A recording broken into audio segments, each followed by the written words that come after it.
A woman picks up a kitchen knife in her sleep and repeatedly stabs her husband, who has only recently been released from prison. The next morning, she wakes up with no memory of what happened. There is no sign that anyone broke into the apartment. Only her fingerprints are on the knife. The soles of her feet are covered with her husband's blood, and every piece of evidence says she is the killer.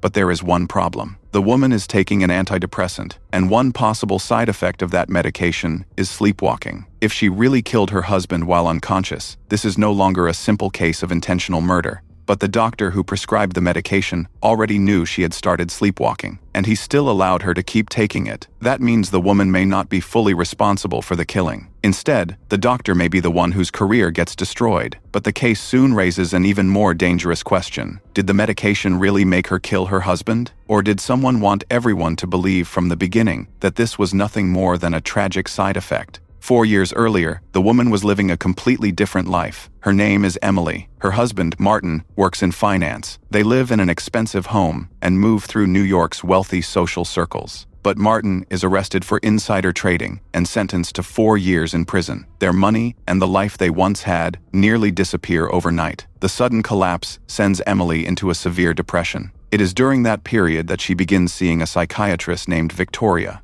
4 years later, Martin is finally released. Emily and her mother-in-law go to the prison to bring him home. Martin is optimistic about the future. He tells Emily that he met several people from the financial world while he was inside. Once he starts working again, he believes they can eventually rebuild their old life. But Emily does not seem to recover with him. Even after her husband returns, she remains withdrawn and uninterested in almost everything around her. The next day, she drives alone into an underground parking garage. After getting into the car, she sits there staring at the concrete wall in front of her. Then she suddenly presses the accelerator and slams the car directly into the wall. Fortunately, Emily suffers only minor injuries, but the hospital is concerned that she may be seriously suicidal, so they ask psychiatrist Dr. Banks to evaluate her. Banks believes Emily should remain in the hospital for observation, but Emily firmly refuses to stay. She explains that she has waited 4 years for her husband to come home. Martin has only just returned. She does not want him to come home and find that his wife has been sent to a psychiatric hospital. Emily promises to attend regular treatment sessions. Because she does not currently describe a clear plan to hurt herself again, Banks eventually agrees to let her go home, but she must continue seeing him.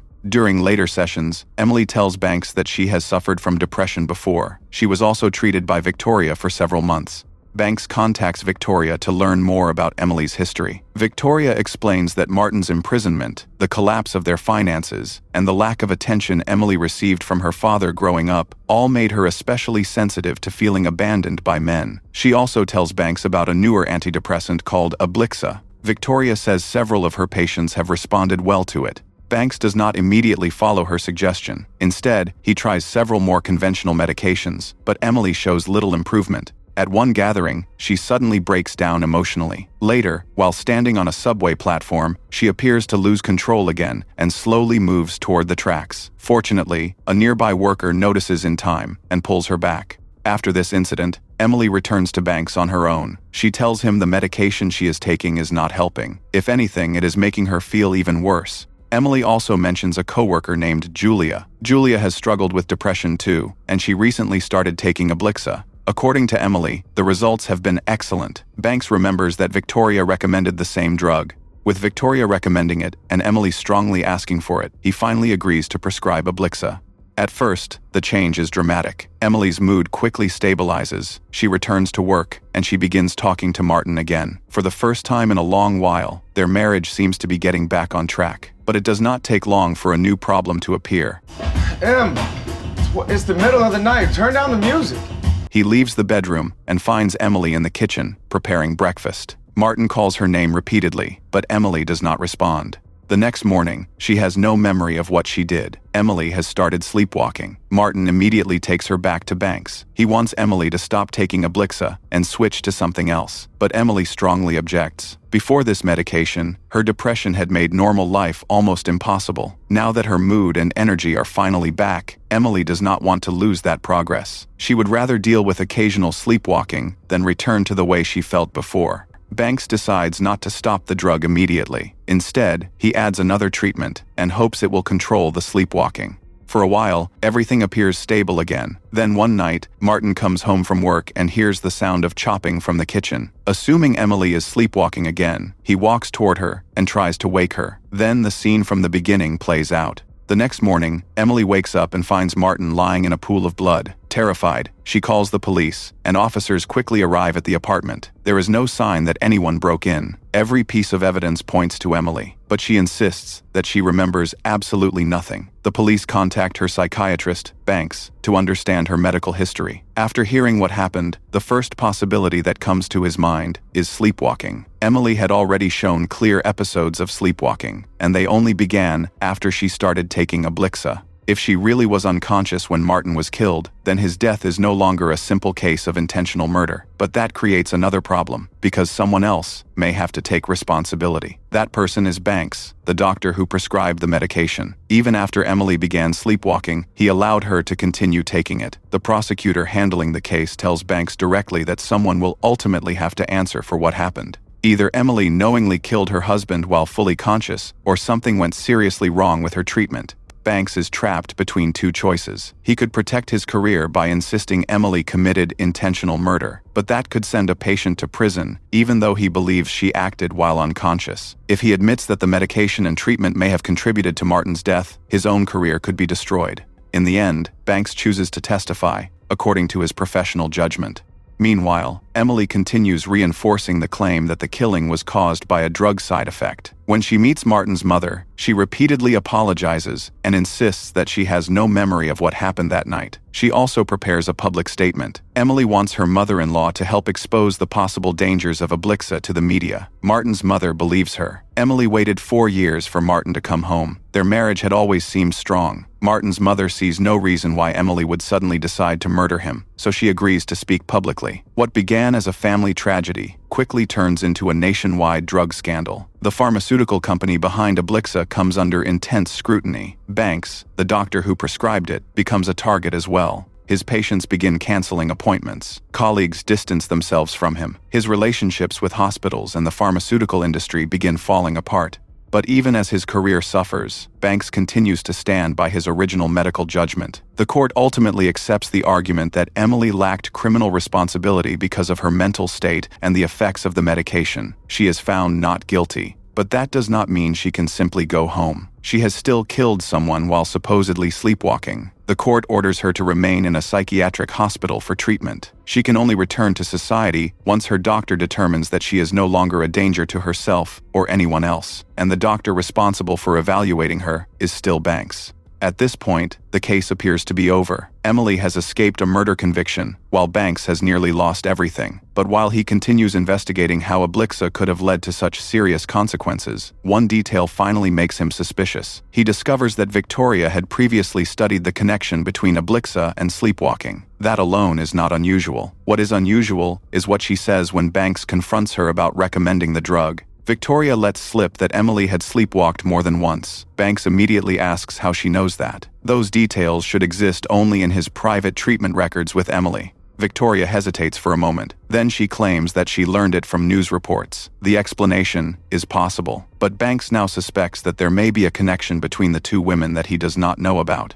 He goes back and investigates the parking garage where Emily first crashed her car. The attendant still remembers her. He tells Banks that before Emily drove into the concrete wall, she had already fastened her seatbelt. That single detail changes the entire incident. If someone truly intends to end their life by driving straight into a wall, why would they carefully protect themselves first? Banks then visits the company where Emily works. He wants to find Julia, the co-worker who supposedly recommended Ablixa, but there is no employee named Julia. Emily invented the co-worker to persuade Banks to prescribe the drug. Now, her earlier suicide attempts begin to look suspicious as well. Before crashing into the wall, she fastened her seatbelt. At the subway station, there were also people close enough to notice her and pull her back. Banks slowly realizes that from the first moment he met Emily, he may have been watching a carefully planned performance. But one question still makes no sense. Why would Emily do this? Martin has only just been released from prison, and the fortune they once had is gone. There is no major life insurance payout waiting for Emily. If money was her motive, killing Martin now would not bring her much direct financial benefit.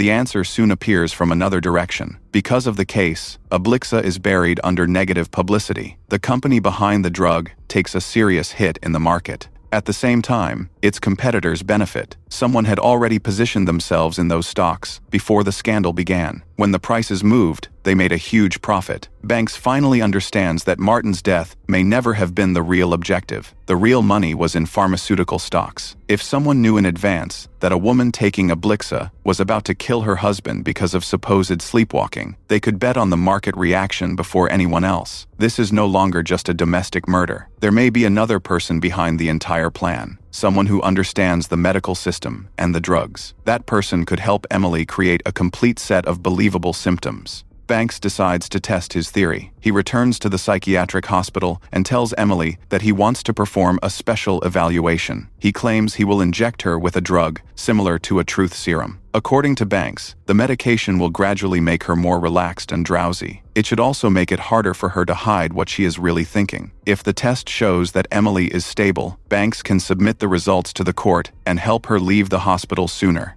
Emily is clearly nervous, but because she wants her freedom, she agrees. After the injection, Banks begins with a few ordinary questions. Before long, Emily's voice becomes softer. Then she lowers her head onto the table and appears to fall asleep. Banks does not ask anything else. He already has the answer he wanted. The substance he injected into Emily was not a truth serum. It was only saline. It could not have suddenly made her lose consciousness. Emily only fell asleep because she believed that a real drug should have that effect. She is acting again. Banks takes the recording of the test to the prosecutor. By now, he is almost certain that Emily has been deceiving everyone from the beginning. But the prosecutor tells him that even if he is right, the situation is not that simple. Emily has already been formally found not guilty in Martin's death. Under the legal logic used in the film, new evidence cannot simply put her on trial for the same killing again. And Banks still has another problem. His current evidence proves that Emily lied. It does not prove who designed the entire plan. For the first time, Banks realizes that he may have identified the killer, yet he still may not be able to make her stand trial again for Martin's death. Just as he is close to giving up, he checks the psychiatric hospital's visitor records. One familiar name appears. It is Victoria, who has been secretly visiting Emily. Banks finally finds the missing person in the entire scheme. Victoria understands mental illness and psychiatric medication because she treated Emily in the past, and she was the one who first recommended Ablixa to Banks. If this is a scheme that manipulates the medical system, the legal system, and the stock market at the same time, Emily could hardly have designed all of it alone. Banks begins testing Victoria directly. He deliberately tells her that Emily's condition is getting worse. He says he plans to intensify her treatment, and for the foreseeable future, he will not approve her release from the hospital. Victoria reacts almost immediately and sends a package of photographs to Banks's wife. Some show Banks meeting Emily alone, while others include private photographs of Emily herself. The images are deliberately arranged to create one impression. Banks may have been having an inappropriate relationship with his patient. Banks's wife is already under enormous pressure because of the case and her husband's work. After seeing the photographs, she finally leaves with their child. Then Victoria confronts Banks in person, admits that she sent the pictures, and threatens him directly. If Banks does not help Emily leave the hospital soon, Victoria will accuse him publicly. She will make people believe that the psychiatrist was sleeping with his patient. She may even suggest that he somehow participated in Martin's death. By now, Banks is almost certain that his suspicions are correct, but he still has no direct evidence proving what the two women actually planned. So he changes tactics. Instead of continuing to search for clues, he decides to make the two accomplices suspicious of each other. He starts with Victoria. Banks lies and tells her that Emily has already confessed everything. He claims he knows about the money, the stocks, and their entire plan. Fuck you! You get her out of there right now, you hear me? You do that and you won't hear from either one of us again. Victoria is visibly shaken, but Banks does not push any further. Instead, he returns to the psychiatric hospital and begins working from the other side. Emily cannot leave until Banks provides a professional evaluation approving her release, so he asks the hospital to temporarily restrict her phone calls and visitors. Then he takes Emily to observe other patients receiving electroconvulsive therapy. Banks deliberately tells her that if her condition continues to worsen, this may become the next step in her own treatment. Emily immediately demands another doctor. Banks refuses her request. He tells her that he is not leaving the case. Then he adds another lie. Victoria has already paid him a large amount of money. According to Banks, even the shock treatment was Victoria's suggestion. He keeps building the story. Victoria is afraid that once Emily leaves the hospital, she will demand her share of the money. If Emily remains locked away, or loses part of her memory through treatment, that would be much safer for Victoria and Banks. Emily does not believe him at first. Her immediate reaction is to call Victoria and confront her, but the hospital has already restricted her phone access. Then Banks deliberately arranges to meet Victoria outside the hospital. In reality, both of them are still testing each other, but Banks stays relaxed and intentionally makes the meeting look friendly. From an upstairs window, Emily sees the entire thing. She cannot hear what they are saying. All she can see is her doctor standing casually beside her secret lover. It looks as though the two of them have already made some kind of deal. For the first time, Emily begins to believe that Victoria is preparing to abandon her. The next time Banks enters her room, Emily offers him a deal. If he stops the treatments, she will tell him the truth. The truth takes them back 4 years. When Martin first went to prison, Emily really did go through one of the darkest periods of her life. The wealthy lifestyle she had known disappeared almost overnight. Her marriage had changed completely, and her future had changed with it. And during that time, she began seeing Victoria for treatment. As they spent more time together, their relationship slowly moved beyond that of doctor and patient. They became secret lovers. At the same time, Emily's feelings toward Martin gradually turned into resentment. In her mind, his crimes were the reason she lost everything she once had. Then Emily and Victoria realized that the knowledge they possessed could be combined into a dangerous plan. Victoria understood psychiatric diagnoses and how different medications worked. She knew what symptoms a patient was expected to show, and she knew what kind of behavior would convince another doctor that someone was suffering from a serious mental disorder. Emily, meanwhile, had learned a great deal about markets and stock trading from Martin. Eventually, the two women decided to combine those skills. After Martin was released from prison, Emily began acting severely depressed again. Driving into the concrete wall was never a real suicide attempt. That is why she fastened her seatbelt first. Her behavior at the subway station was staged for the same reason. She only acted when people were close enough to notice and stop her.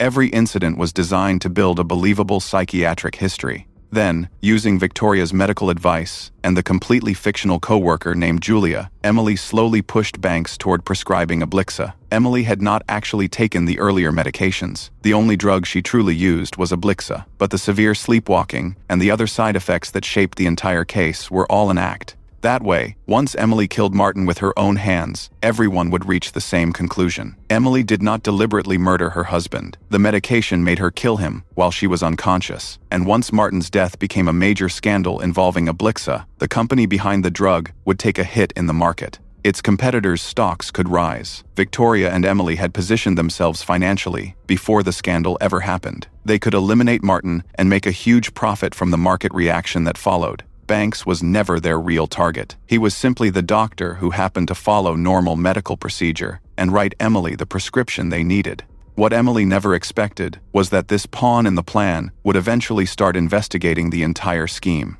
Now Emily wants only one thing: to get out of the psychiatric hospital, so she offers Banks a new deal. She is willing to pay him and help him take down Victoria. In exchange, Banks must tell the court that she has recovered. He must help her regain her freedom. Banks appears to accept.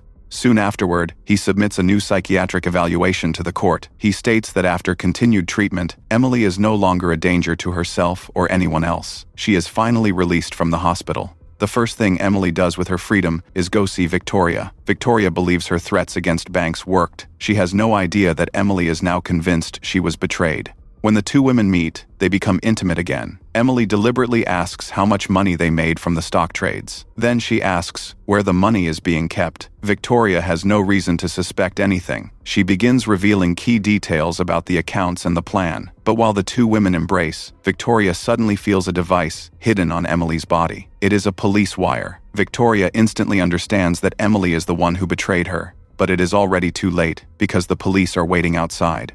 Victoria is arrested for her role in the murder conspiracy and securities fraud. As for Emily, the film once again relies on the earlier double jeopardy issue. She has already been found not guilty in Martin's death. She cannot simply be put through another trial for the same murder. Emily believes she has won. She betrayed Victoria, got rid of Martin, and avoided another murder trial. Now only Banks remains in her way. Not long afterward, Emily returns to Banks's office for the follow-up required by her release. She assumes all he needs to do now is formally end her treatment so she can finally move on with her life. Instead, Banks hands her new prescriptions for several psychiatric medications. He also tells her that she will need regular urine tests to make sure she is actually taking them. Emily immediately refuses the medication. She knows perfectly well that she does not have any condition requiring those drugs. But Banks reminds her why she was allowed to leave the psychiatric hospital in the first place. Under the court arrangement, Emily must continue treatment and keep following the terms of her release. If she refuses treatment, or if Banks determines that she has become a danger to herself or others again, she will be violating those terms. Emily finally understands. Banks never truly accepted her deal. He only helped her get out so he could use her to expose Victoria. Now that Victoria has been arrested, Banks intends to send Emily back. Emily completely loses control. She screams at Banks, insults him, and refuses the medication. Then she storms out of the office. But the police and hospital personnel are already waiting outside. Her violent reaction only gives Banks more reason to conclude that she cannot safely remain in society. Emily is sent back to the psychiatric hospital. This time, she can no longer use the role of a patient to protect herself as easily as she did before. Meanwhile, once the real conspiracy is exposed, Banks gradually rebuilds his professional reputation. His wife and child return to his life as well. In the final scenes, Banks is back in his office, treating patients who genuinely need his help. Emily, meanwhile, stands alone at a psychiatric hospital window, staring out at the city. The entire scheme comes full circle with an ironic reversal. For most of the story, Emily presents herself as a victim who cannot control her own behavior. She does it by manipulating psychiatric diagnoses, drug side effects, and the medical system. That identity allows her to kill her husband while Banks, the doctor who genuinely believes her, suffers almost all of the public consequences. But in the end, Banks does not change the rules. He simply takes the same system Emily manipulated and applies it back to her. She spent so much time proving that she was mentally ill. Now that everyone finally treats her like a dangerous psychiatric patient, she can no longer prove that she is not. Thanks for watching. If you enjoy crime twists, revenge traps, legal loopholes, and survival stories where one mistake changes everything, make sure to subscribe to Traplix Cinema. Every story here starts with a trap and ends with a truth that flips everything you thought you knew.